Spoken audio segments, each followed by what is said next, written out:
So, for those of you who are new here, I have cerebral palsy. It's mild. I can walk, but I walk with a limp. I do need rails or something to hold on to when I'm going up and down stairs. I live with my parents. I have a 10-year-old son. Well, I live with my family. It's my sister, my brother-in-law, my parents, my nephew, my son.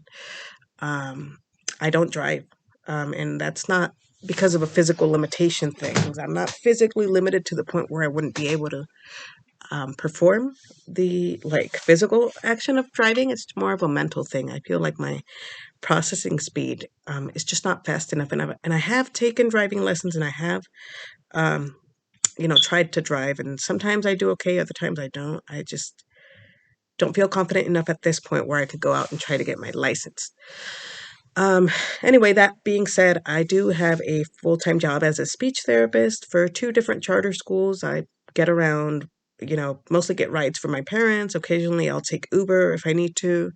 Um, I have a very strong support system, so that I have been blessed that um, I have the support system that has allowed me to like go out and get a job and do things despite not being able to drive.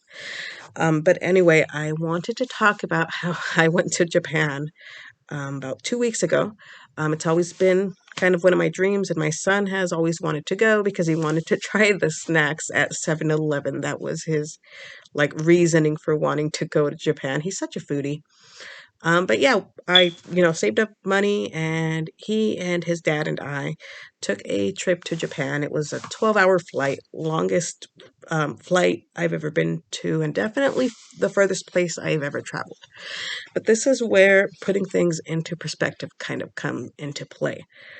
Here in the US, I think not being able to drive is like the biggest handicap that I have, even bigger than my actual disability. And I also have other mental health issues like anxiety, depression, ADHD. I take medication, you name it. But not being able to drive, especially in Southern California, is not only does it make life difficult because California and the US, much of the US is very car dependent, right? Um, it can be frowned upon and looked down upon to say, I'm 33 years old and I don't know how to drive. I don't drive. I have a car. I use it occasionally to practice driving, and that's the car that my parents use to take me to work and pick me up. But I can't drive myself there. Um, while we were in Japan, we got around mostly on the subway or train because that's the way their infrastructure system works. Not saying that everybody in Japan gets around that way. There are plenty of people who drive, but a lot of them don't, and they still have a life and they have a family and they have jobs and they don't drive, and it's not a big deal because it's actually more efficient and effective to get around, via a train than it is to spend all day in traffic. And you go over there and you don't drive, and it's nobody bats an eye. Like it's not like a big thing, right?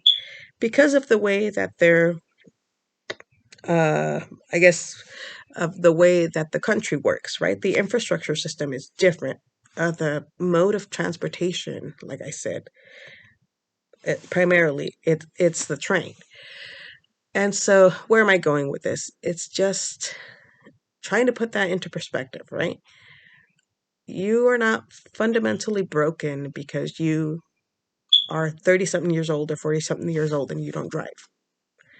Um, if you lived in Japan, there would be nothing wrong with that. But because you live in a Western society that expects you to be able to drive, and because unfortunately it is difficult to get around um, via public transportation, a lot of the time it's not as efficient as it is in Japan. You may feel like you're fundamentally broken. Like, what is wrong with me? I am 30 something years old and I don't drive. Why? Why do I have to be this way? Is it really that there's something wrong with you, or is it that societal expectation that's placed upon you that you should have a license and a car, and to be able to drive by now? Because if you were to live in one of these other countries, you would not be so down on yourself and you would not be thinking. Um, thinking about it in the same way. So again, you're shifting perspectives, right? Another kind of cultural thing that came to mind is the whole idea of eye contact. So, like I mentioned before, I have cerebral palsy, right? I went to speech therapy as a kid, and that kind of inspired me to want to become a speech therapist. And I'm going through grad school now, so I'm finishing up. Well, I finished up my first year of graduate school, and I'm also working while I attend graduate school.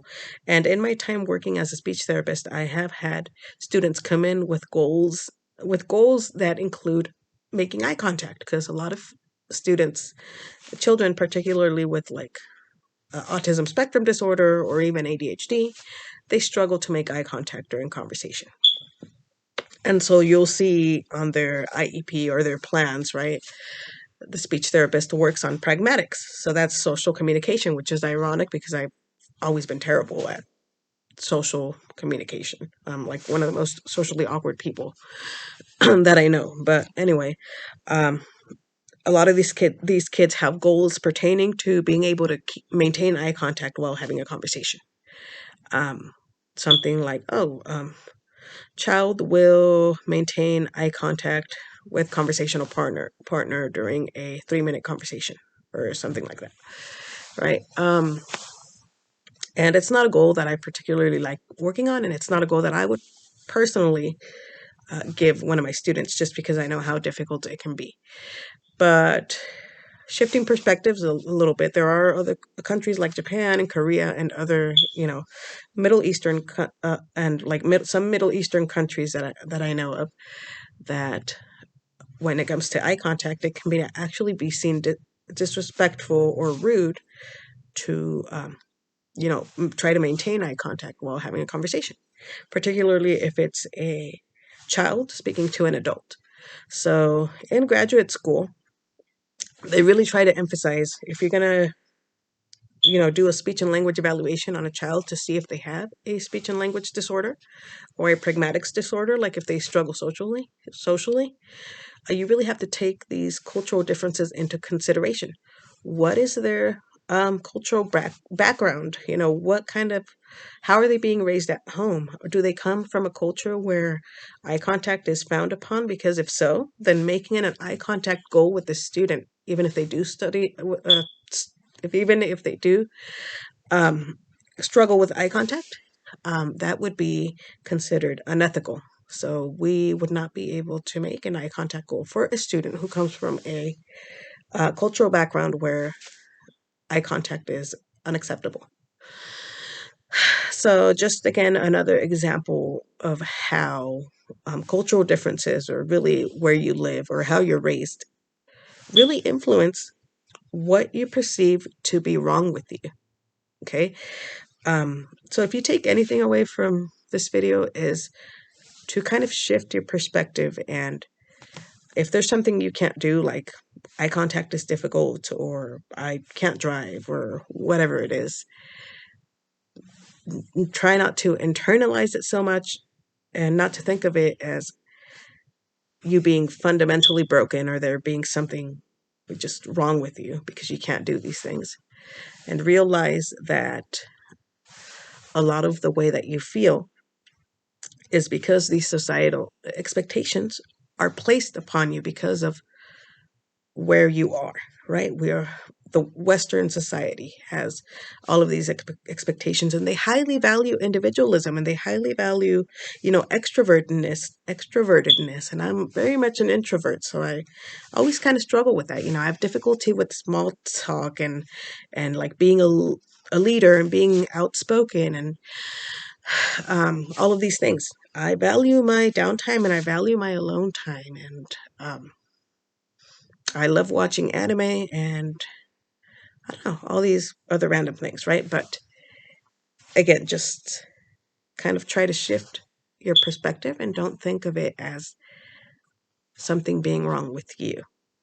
That's not necessarily the case. So think of that quote. It's kind of cliche, but it really kind of does um, apply in this case. If a flower doesn't bloom, you change the environment that it's in. You don't try to change the flour. And I know that might not be necessarily a helpful piece of advice, because if you're still living in the US, you still have all these expectations, right? You still have to get around. You still have to do all these things. And that may be true. But my goal is for you to at least try to understand that you are not broken because you can't do these things. And yeah, I guess that's pretty much it. I will I will be back later with more videos.